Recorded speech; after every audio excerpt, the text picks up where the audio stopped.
3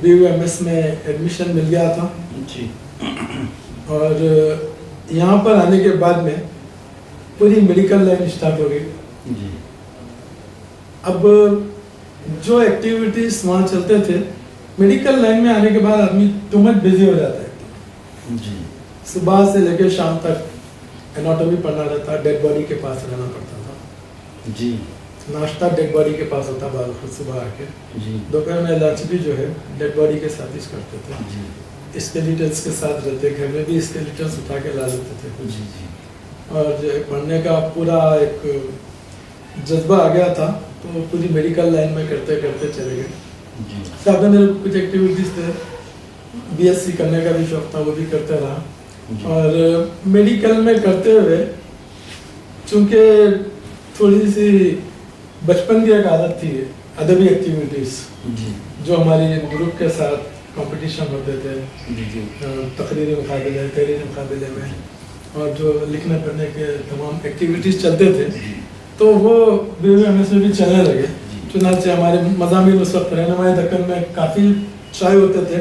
جی تو ایک خرم نفیس صاحب تھے, انہوں ہم کو بڑا انکریج کرتے تھے لکھنا پڑھنا لکھنا. اور ہمارے